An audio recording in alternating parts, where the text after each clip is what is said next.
Mikel, the Odegaard long-term contract, how much of a lift has that given you and your side going into this huge game on Sunday? Great news for the club, great news for the team. Really happy for him as well. He fully deserves that. It just shows as well that there are many ways to make it. There are many pathways to arrive where you want, and at the end it's about finding a place where you feel comfortable, where you feel valued, and you can express your talent. And I think he's found that place. I think he's loved by everybody, respected by everybody, and he fully deserves what he's doing. Yeah, I mean, he mentioned in here, it feels like he's found a home here. He came on loan, he went on to be integral to your side, to captain your side. He's clearly had a great couple of years. How much better do you think he can get? Where can you still see him improving? We don't know, I think they don't have to be looking for a ceiling. I think they have to try to be better every single day, being humble enough to admit that there is still a big room for them, and one thing is what you can do individually every single day, which I think he does, and the other thing is obviously the contribution to all the players that you have around you. When you have players that have the quality to make you better, that's a huge bonus. So I think you are as good as your team, and I think the players that he has around you obviously elevates his qualities, and that's why he's better and better. With Everton last weekend and doing what you hadn't done in 6, with what you did midweek, could preparations for this game have gone any better? No, winning always helps and maintains the spirit in the right place. This game doesn't need any motivation. It's the most special game of the season. It's a derby, it's a special moment for all of us, and we just need to focus on that. In terms of who you might have available, Thomas Partey's still out. Yeah. I'm guessing any sort of prognosis on time with him, and how's Martinelli? With Gary, we are still assessing him, so let's see if he can make the game or not. Thomas for sure is out, and the rest hopefully available. We still have 2 training sessions, but there was no big issues in midweek. So Martinelli not ruled out at this stage? No. And I want to ask you about your keepers, because clearly it's going to be a topic of much discussion over the next few weeks as well. Can I just ask you how Ramsdale has reacted? Because he didn't look particularly happy whenever the cameras panned to him on Wednesday night. I understand that, and it's very difficult with every player, and I suffer and I care about every player that is not playing, but this is the competition, and this is my job as well to make decisions in the best possible way for the team, and he's been very supportive. He's been really good around the place, and that's what I expect from every single player, because when you are on that field there is someone else that is not, so it goes both ways, and so far it's been really, really good. And just finally from me, are these the sort of really tough, maybe even ruthless decisions you're going to have to make if Arsenal are to win the silverware you so desperately want? And are you comfortable doing that? Comfortable?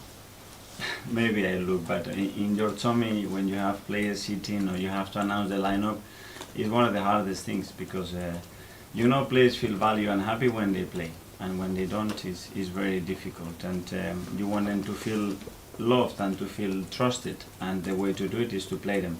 But everybody understands that it's a team sport, and there's always 11 players starting, but we have seen how important as well the finishes are, and how important everybody is going to be in the season. And if not, look back, the team that have played the first 6 or 7 start games of the season. Okay, I'll go Seb from the Premier League. Hi, Miguel. Hi. Can you put into perspective how much the fact this is Tottenham comes into the equation in the way you approach this game? Because you have quite a good record against them at the Emirates. So it's almost like you're used to dealing with them. You know what to do, but how much does it come into the equation? A new challenge, a new opportunity. Obviously, they have a new manager that is done really, really well, and I think he's changed the vibe and everything around the club, and different style as well. So adapt to that, be ourselves, and produce the performance that we need to beat them. What do you think of Postecoglou? He's very appreciated by the really Tottenham like him. community. He's got a song as well in his name. How do you feel about Really it? like him. I had players, and I know players had him, and they always speak really, really highly of him. And obviously, that's not a coincidence, and you can tell straight away that he's fitting in the right way. So that's the beauty of this league, that we have top managers, top competition, and every game is very difficult. And finally, do you have any memories of this fixture as a player, as a manager? Memories that stand out? Yeah, I have many. Obviously, the recent one is the last years as well, which is beautiful, and it's just living with our supporters, the moments when you manage to win the game, and that satisfaction that you give to everybody, because it's a special day for everybody. So hopefully we can reproduce that again. Thank you very much. Thank you. George from BBC. Thanks, Dad. Mikel, sorry, just one on Aaron Ramsdale, if you don't mind. Has this decision been so hard for you personally because Ramsdale's so likeable and he's a fan's favourite as well? Is that what made this decision so tough for you when you talk about how hard it is to make? Yes, it is hard, but with all the players it's the same. You know, Aaron is an exceptional character, and he's got this charisma and this aura around him, and we all know that, and I fully understand that. And it happens with many other players. You see the reception that everybody got to Emil the other night, and he sent him a message. That's where we really like him, and I really like him, and we have to deal with that. But at the end, yeah, you have to make the team, the lineup of what you feel, and the best way to prepare the game. Just going back to Martin signing his new contract, I mean, everyone's known about him since he was 15, really. He was like a wonder kid. And it now is playing the best football of his career. How's he got to that stage with dealing with that pressure? Because that can't be easy to do it from 15, and now here he is at Arsenal as Arsenal captain. Yeah. At a very early age, he had huge expectations. He made his debut with the national team as well at 15, 16, I think. He's played for 5 different teams in 3 different countries in that period. That's a lot for someone to take. But I think you are made as well of the experiences and the journeys that you go through. And Martin is the player that he is today at that age because what he's been through in the last 4 or 5 years. That's what is making the player and the person that he is today. And we are really happy that he's found home. And he's a captain. Is he a quiet captain? Or is he quite vocal in the dressing room when you put this leadership responsibility on him? I think it's a really good balance. You notice him around the building all the time because he's doing all the time the right things. But he needs to get into fun. I think he's quite funny. He's really likable person, so committed, and I'm really, really happy to have him as a captain. I usually start with team news, but obviously specifically a really bad injury to Ivan Perisic this week. Yeah, disappointing. Firstly for Ivan more than anything else. Yeah, it's just one of those innocuous things that happen sometimes. He obviously got a pretty significant injury from training, and as I said, disappointed for him because I mean I've only worked with him for a little while, but you can see why. He's played at some of the biggest clubs in the world, and why he's maintained such a level of performance for so many years. He's the ultimate pro in the way he trains, the way he presents himself. And it's disappointing for us as well because he's been a real important part of sort of what we've done so far. We don't have a great experience in the group, and he's one that does have that level head, and has been pretty significant in all our games so far in big moments. So I said first disappointed for him, disappointed for us in terms of what we're trying to build. But he's, as I said at the start, he's very strong-willed, and I've got no doubt he'll come back and for club and country and get back to the levels he showed before getting injured. Huge game Sunday, and you've been involved in so many derby matches in your time, most recently Celtic and Rangers. Over the last few months, obviously locally, Cockfosters, Hadley Wood, you've bumped into Spurs fans and maybe even Arsenal fans have told you just how big a game this is for both sets of fans. Yeah, no, it's fair to say. People have sort of given me an indication of how they feel about this game, and that's great. I mean, it's as you said, I've been involved in derbies, and one very significant one, and you understand what it means to supporters for both clubs, and kind of the significance in terms of the general mood around the place. So all these kind of things, add significance to the fixture, and also the fact that they're a very, very good football side. They had an outstanding season last year. I think they've strengthened this year. They're a group that's for the most part has grown together, and you can see that there's a real belief within them. So playing them at their place is going to be a hell of a challenge for us. There was a lovely moment at the fans forum at the very end when there's a young lad got his question answered. Got a lot of attention on social media, and rightly so. You're even getting Arsenal fans saying on social media, "I hate Spurs, but I really like Ange." It's been a great few months. I know this is just one game, but I just want to get your view on how you've been in the first few months in England and how much you've enjoyed it. Yeah, look, I've enjoyed it because I enjoy what I do, and it's just I'm just trying to be who I have been my whole life, and with the forum, it was just a young man who was dying to ask a question, mate. That's what we were there, and I didn't think one extra question was going to be anything too significant to anyone else but to that young man. So felt right to do it, and did it, and that's fine. I mean, I don't think there's a famous college coach who once said, never be proud about doing the right thing, just do it. So it's there's always life lessons for all of us, no matter how old you are, about the way we conduct ourselves. But I've enjoyed so far. It's been a great challenge, and many challenges to come. I said, I've got a group of coaches that I talk to on a regular basis from other codes, and a couple of them going through a difficult period, and we all decided that, as a coach, you're either going through a difficult period or it's coming up. So that's your constant way of being, but I enjoy it, mate. Thank you. Hi, Ange. Good afternoon. Hey.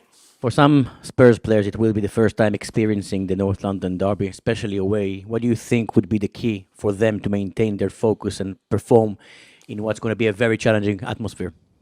Yeah, I think you're right. We're going to have quite a few that probably haven't played in this fixture, and like I said, away from home. And it's not just that it's a derby and it's away from home. It's the challenge of overcoming a really strong opponent as well. Irrespective of that, Arsenal are a very, very good football side. And but again, I think with these things, as much as you want to talk about them, it's the experience that makes you grow. And I've always felt that in these kind of fixtures that you allow the players to go out there and hopefully try and get them to express themselves in the best possible way, and not put too many sort of restrictions around, or try and guide them too much as to what to expect and how to react to it. It's much better they go through the experience, and then you can sort of reflect on it. It doesn't mean that you can't offer advice. And like I said, from our perspective, we've tried to create an environment here where every day we train really hard every day, preparing for a really difficult game at the end of the week. And hopefully that kind of constant day-to-day conditioning of the boys in terms of their physical being, their mental being, means that every week they feel like it's a big game, so that when they do get into a game of more significance from a public perspective like this one, hopefully it doesn't change them too much. Well, like Brighton, Arsenal picked themselves up a hard-fought away league win, this time at Everton, their first win at Goodison since 2017. Interestingly, Mikel Arteta gave a Premier League debut to new summer loan signing for now in David Raya in goal. And interestingly, afterwards, Mikel Arteta had this to say about his thoughts on goalkeepers. I cannot have two players in his position and don't play them, and David has tremendous qualities like Aaron has, like Carl has, but we have to use them, and it's like this. I'm a really young manager. I only been 3.5 years in the job, and I have few regrets for what I've done. One of them, it was that in 2 occasions, I felt after 60 minutes and after 85 minutes in 2 games in this period to change the keeper in that moment. And I didn't do it. I didn't have the courage to do it. But I'm able to take a winger or a striker and put a center defender back and go to a back 5 to hold that result. And we draw those games, and I was so unhappy. And someone is going to do it. And maybe it's, that's strange. Why? Why not? Tell me why not. You have all the qualities in another goalkeeper to do something. Something is happening. You want to change momentum. Do it. And it's a regret that I had. Fascinating. I mean, he talks about substituting a goalkeeper midway through a game like you would any outfield player. It's a really interesting statement. You'd wonder what he'd seen to think that he needs to change a keeper at a late stage in the game. Maybe he sees someone with a calmer head, maybe to late on in a game or something. But I'm not sure what he'd see to want to. It'd take a brave manager to do that, though, wouldn't it? Well, he's probably softened himself up to be able to do it now, I suppose. He's announced it to the world. My take on it was maybe that when they're up in games and teams start getting a bit desperate, start going long, knocking hopeful balls into the box, maybe he's had a goalkeeper that's not so great on crosses, but maybe he's had one on the bench that might be confident and comfortable. I mean, we've taken a couple of clips from the weekend here, Manish, against Everton, and this is Raya in goal from the start. And of course, we see how good he is with his feet, and Ben will tell us a little bit more about him in a minute, having played with him for a long time. But it's the last clips that I'm really interested in. We know he can do this. We know he's got a great array of passing. But it's the last clips, and especially against Everton, a team that will throw the ball into the box and will become a little bit desperate at the end, and they've got the home crowd. Somebody that can do this and take the pressure off the defence, come out and catch the ball. And then even leave the line like this, and he gets a foul in the end. But I guess that takes the pressure off your defence, Ben. Yeah, there's nothing better. I love when my keeper comes and does that, and he's very good at it. He comes off his line, claims balls, great hands when he comes and catches it. Great with his feet, as you said. Can pick a pass, and I messaged him after the game actually, and just said he looked right in there for me. Like he just looked like he'd been there a long time and looked very comfortable. Can you have two number ones at a football club? I think there's going to be a lot of games for Arsenal this season. Obviously, Champions League, games, and they're going to be wanting to be competitive in every one. Whether the goalkeeper's the one that you change enough, I personally don't think they do an awful lot of work. So, no, I mean they'll be fighting out for a place, and that competition's always good to have. Because they've got Champions League fixture coming up, of course. They've got PSV at home, and they've got Tottenham in the North London derby. But is he paving the way? Because Raya's been given his Premier League debut. Is it now Aaron Ramsdale's turn to play in Europe and maybe the North London derby, or is that up for grabs? I think it's fascinating. I think we're going to learn all these about all these questions, Manish, in the coming weeks. I think what you might see is him almost pigeonholing one goalkeeper for a certain type of game and then maybe another goalkeeper for a different type of game. So let's say he's got in his head that Raya is much better in the air, coming for crosses, things like that. Then maybe in the lesser games, when you're playing against teams that are a little bit more direct, maybe we see Raya play. Maybe in the Champions League this week, then maybe we see Ramsdale play. I don't know. These answers will come. But the way he's talking and his actions so far would suggest that might be the way he's going to go. But from a defender's perspective, what is it like mentally knowing that the keeper behind you is being chopped and changed? You having to change your approach? Maybe you protect one more than the other. Possibly, maybe. I think for me, continuity is important. I like playing with my goalkeeper and knowing what he's like. I mean, if you play a lot of games with both of them, then that can happen. But for me, continuity and knowing your goalkeeper and knowing his strengths. But it depends how often they change and mix and match. Because interestingly, during your time at Burnley, you could conceivably have had 3 number ones, right? Yeah, we had a fantastic group of goalkeepers. Yeah, I think we had Tom Heaton, Joe Hart, and Nick Pope all at the same time, and it was who'd you pick out of them 3? Yeah, it is interesting though. I mean, as a defender, Cross comes in. I mean, when I got into the team at Liverpool, it was David James. He came for everything.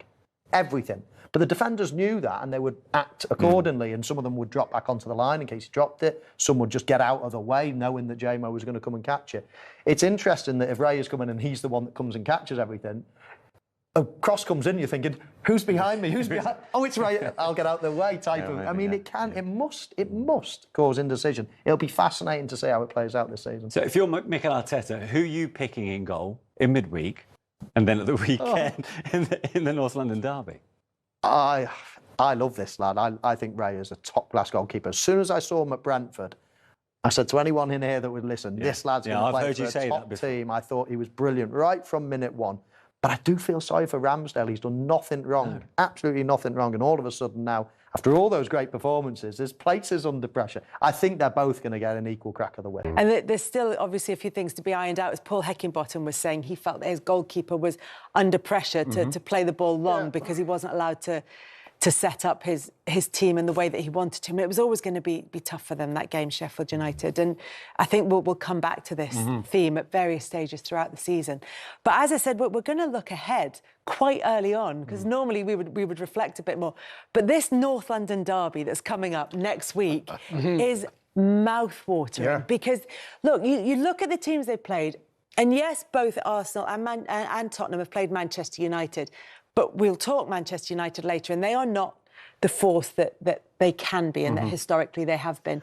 And apart from that, there's not really been anything in there that's been too tricky for them. And so for both sides, this is going to be their first real test of the season. And they both come into it with almost identical records. I'm really looking forward to it. I'm really looking forward to it as well, because they're both, the confidence in both teams are good, and momentum.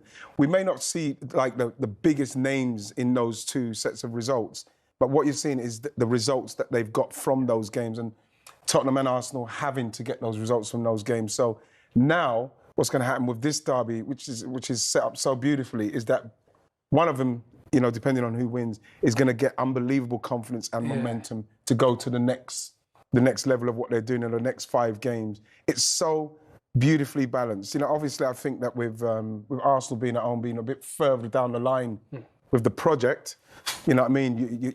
You may be thinking that, okay, Arsenal may be favourites in that game, but then you look at what Ange is doing with the Tottenham players and how quickly they've grasped what he wants and how organised, how intensified they are, how fit they look, how sharp they are.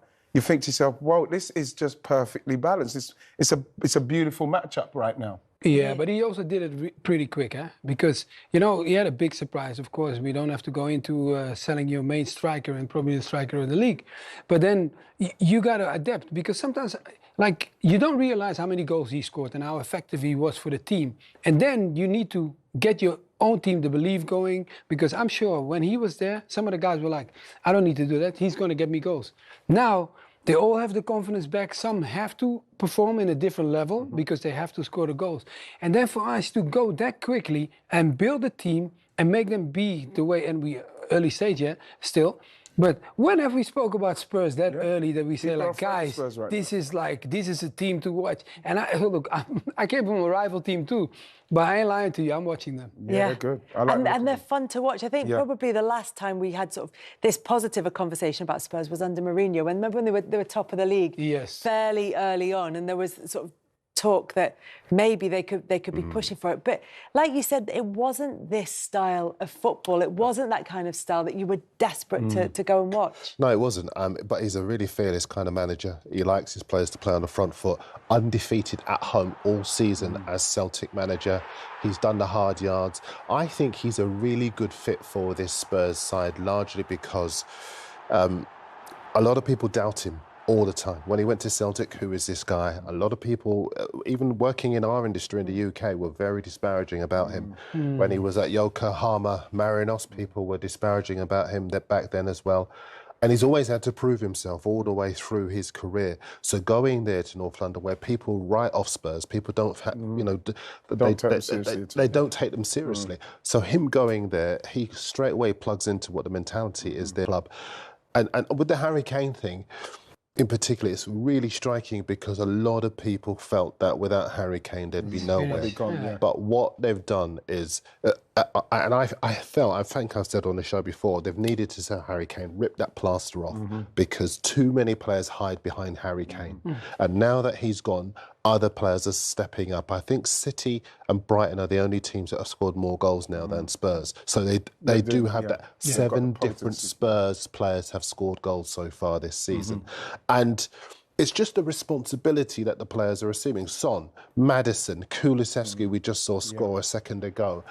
This moment right here, for me, I think is so telling about what the spirit that have engendered within the squad. Because Son's leadership there in pushing Richarlison to the fore, 1 goal since he'd arrived for £60 million 14 months ago. We saw him crying on the bench in midweek when he was playing for his club and he was substituted against Bolivia. But the confidence, you guys can speak better than me to the confidence he'll get from scoring this weekend. As a striker, and, you know, obviously he's coming for the money he's come for, you know, everything what he said about his personal life and what's going on, the way he's been managed to get to this point, and you could see the backing he's getting from the teammates. Because you know that if you can get Richarlison back to how, you know, we saw him when he was really flying at Everton, get him back to that with Son playing how he is, you know, Kulusevski playing like he is, you see Brennan Johnson when he starts to emerge, Maddison, you know, you've got Sarr, you've got Bissouma playing as good as I saw him when he was at Brighton, very stable at the back.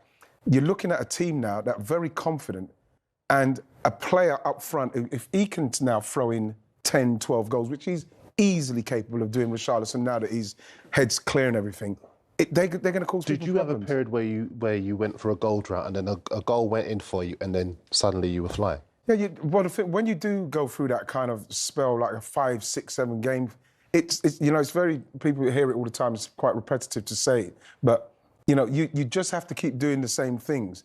But when you're looking at the players now, with the amount of information that's coming to them all the time, the things that's happening in their personal lives, the thing they have to deal with, it's very hard to focus on just trying to score goals and do it. There's so much going on in his head.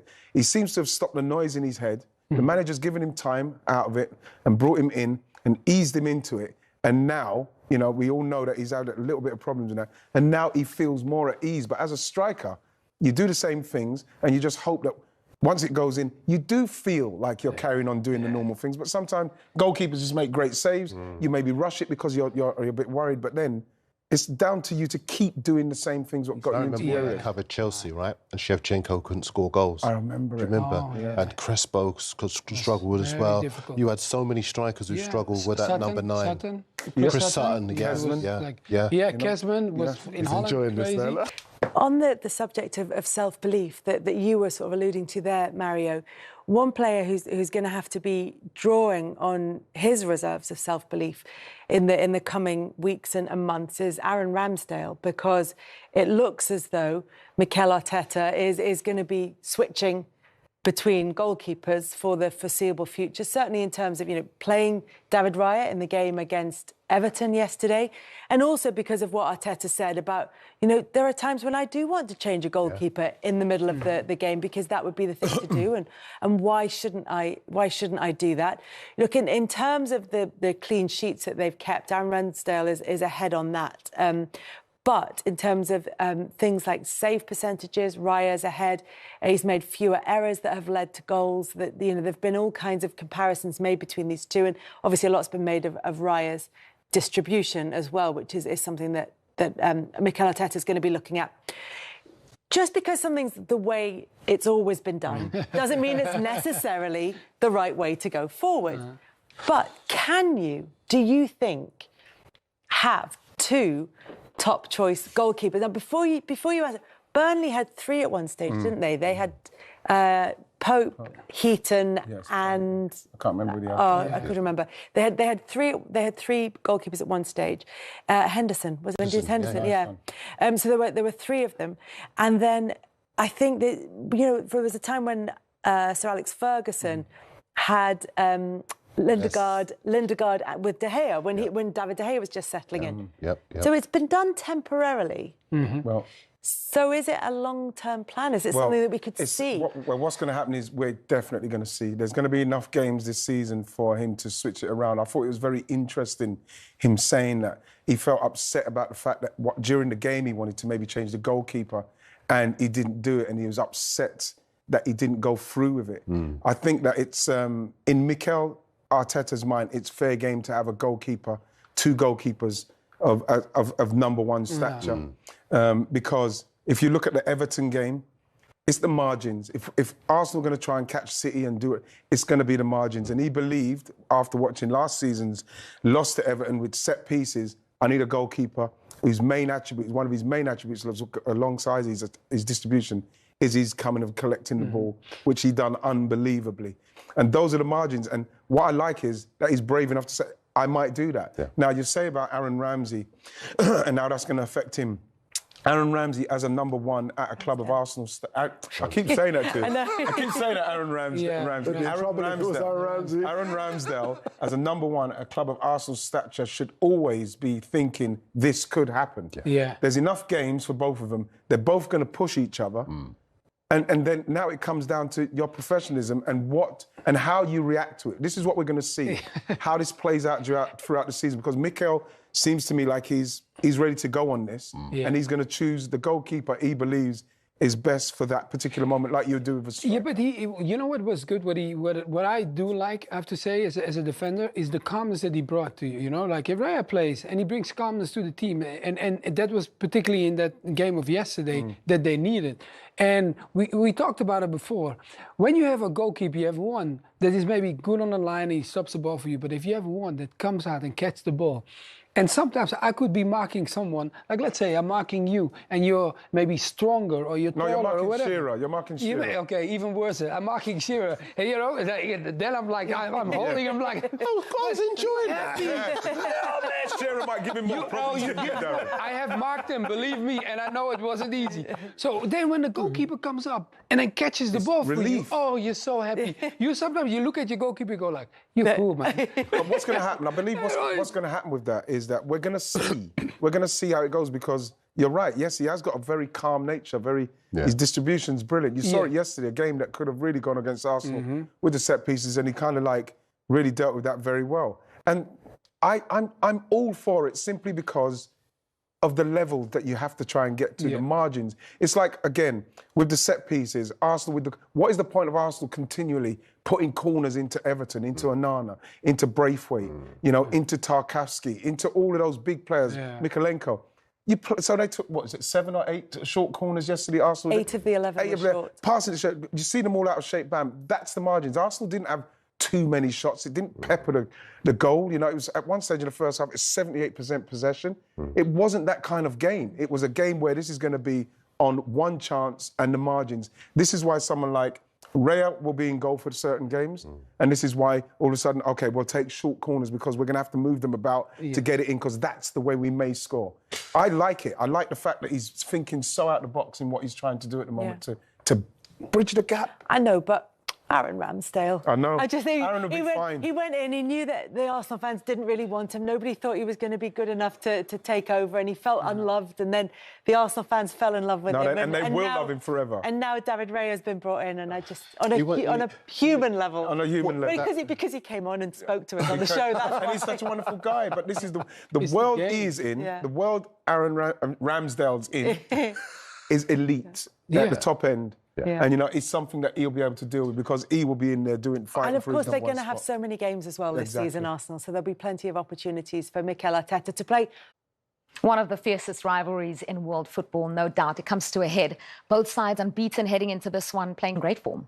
I think it's probably one of the best North London derbies we've had in a while, just because of the way that both sides are going into it. It couldn't be closer. I think we've always had surprising results in this fixture, but we've struggling, or Arsenal are struggling. So this is really exciting because both teams come into it in really good form. Two exciting managers, prestigious managers. Everyone is absolutely the first time in the Premier League era. Both are unbeaten heading into a North London derby. One of those records may fall when the team sheets come out on Sunday. Everyone's looking one place first, and that's going to be the goal. Thought, and we heard it was a story of rotation. Now it's maybe looking like a change of the guard. What's your take on it? Yeah, it's a strange. Played a single game. People are saying, why have you brought someone in to undermine Ramsdale? And for me personally, I can't understand it myself. You know, it's very specialised, especially what goes on between your ears. And I think, for example, I think Raya will probably start on Sunday, but say Arteta names the team on Sunday and Ramsdale starts. You can imagine the amount of pressure. Now I'm playing the North London derby. I've got to show to these fans and players and everyone that I'm good enough to be number one. So for me, because first you brought him in, I think not for a backup, more to play. And now he started the last 2 games and he's done well. He's kept clean sheets. He looks comfortable on the ball. I get all that. But I feel for Ramsdale as well, because last season for me, he was one of the players of the season. He played for England last week and then tonight I was Ramsdale today. What's your take on it? Yeah, I agree. I think the narrative when it happened, like you say, was much more about might work, and also maybe can he exploit the qualities of both players and use that to his advantage. Raya came in for the Everton game because people were talking about, well, we need someone who's dominant at corners because that's where Everton goes then. It seems more like Raya's going to be the number one rather than it suiting the situation and what Arsenal need at the time. So I think the narrative has shifted a little bit, and that puts so much pressure. It's hard to rotate in that because it's about relationships, because it's about leadership. And, you know, there's been conversations about whether this is a new identity in football, but it's not that football's not ready for that, but I just feel like that position is so unique to say we can just flip and flop like that when there actually does seem to be a... I'm not scared to take a goalkeeper off in the game. I don't weigh all the problems, as you know, but I think that's creating a massive problem. I really do. I think if Ramsdale, he'll probably play League Cup games in Wednesday or even maybe January, I'm thinking, I need to get out of here. Not in a bad way. Arsenal's a huge club, a great club, but at the same time, he's in the England squad pushing Pickford for number ones. I'm not scared to take a goalkeeper off in the game. I'm not scared to change it. I don't weigh all the problems, as you know, but I think that's creating a massive problem. I really do. I think if Ramsdale, he'll probably play League Cup games in Wednesday or even maybe January, I'm thinking, I need to get out of here. Not in a bad way. Arsenal's a huge club, a great club, but at the same time, he's in the England squad pushing Pickford for number one spot. He won't be doing that if he's not playing. That feels like the inevitable situation. Like, who knows come the end of the season, but that feels like the natural progression is... So the Everton game, they ended that hoodoo at Goodison Park. Trossard getting the goal. Trossard was on the score sheet in midweek. Again, he's having a moment, isn't he? Yeah, his finishing for both of those goals is exceptional. Actually, Arsenal's finishing in right in the bottom corner, which is so hard to do, and obviously it makes it even more difficult for opposition goalkeepers. So I've been really impressed with them this season, because I do think at times under Arteta and even try not to make that mistake anyway this season, because they know the margins are very, very fine.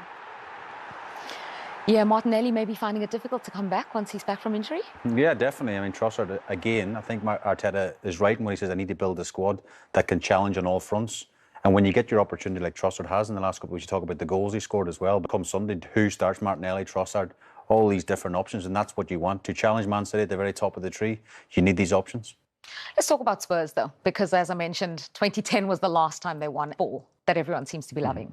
Yeah, everyone loves the style of play and everyone loves him and his character. I think he's shown already tremendous leadership. I think Spurs fans and I think the club have been desperate for a character like him for a while. So I think that he's just captivated his audience. I don't think we've seen a Spurs team like that for a while, where you can't count them out, even if there's 10 minutes left on the clock, which there was the other day, they can still turn things around. And Richarlison was in the picture there. What a week for him, after involved in getting them that late win. Yeah. Well, I think the Postecoglou, the manager, has to take huge credit. He had a motto. I followed him at Celtic quite a lot in the last couple of years, and his motto was, "We never stop." That was his motto after every game. Late goals, as you say, at the weekend. I think that's the motto. He's changed the mindset of the players. How many times we sat on here and goes, "Oh, it's very Spursy. They've gone down 1-0 to Sheffield United." That's what Spurs do. They lose a rubbish game and they don't. But I think the manager's changed everyone's mindset. Brought a couple of very good players like Stop. They keep pushing and they keep pushing. That was a massive result for them last week.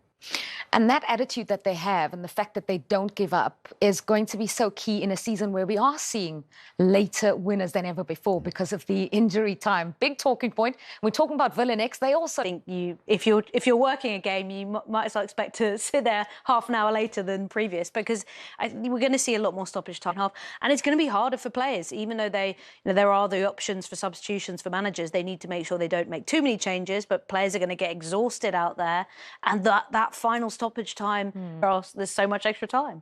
A huge impact for concentration as well. You now need to, as Vincent Kompany said, play a 100-minute game. Yeah, I'm just worried for my job, to be honest, because we won't need pundits anymore at the end of the game. We won't have, but no, you mentioned Vincent Kompany. I played with Vincent at Man City. I'm happy he got his first point on the board last week. He's got a big challenge at United, of course. It's a big step up from the Championship, as we all know. Can he get enough points to keep them in the league? Playing about today is the weather. Absolutely perfect playing conditions.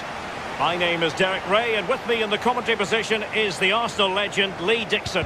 And every expectation that this will be a captivating contest. It's Blackpool versus Arsenal. And that pass could be troublesome. That's all they can conjure for now.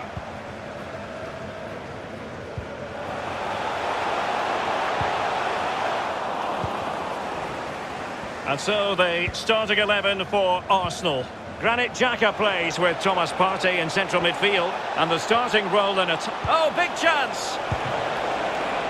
Well, he strayed offside just as Martin Ødegaard moving it forward. Shot attempted, and the keeper more than equal to it. An Arsenal corner. Over it comes. It had an invitation attached, but he couldn't avail himself of the opportunity. Well, just look at him. He thinks it's in, just wide. The defenders will certainly have done their homework, Lee, and on that basis must keep more than a weather eye on Lacazette. Well, basically, you've got to keep him out the box because he's got such a brilliant finishing ability that you give him half a yard, he will score. So keep him as far away from your goal as possible.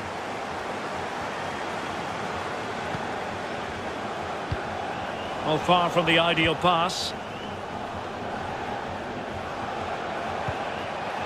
In with a chance. And a goal! Not wasting much time. They strike first. Well, here's the replay, and what a ball that is to put him through. And because he's on his own, he collects himself and he finishes it perfectly past the keeper.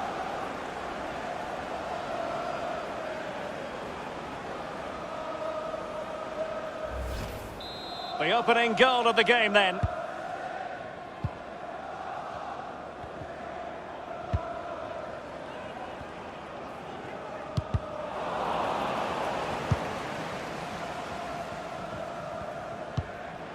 Martin Ødegaard. And he's made headway. The net is staring him in the face. In it goes! 2 goals in rapid-fire fashion and looking very comfortable here. Well, here's the replay, and the keeper knows that near post should be his, but he left a gap and he got punished. A chance to revisit the goal.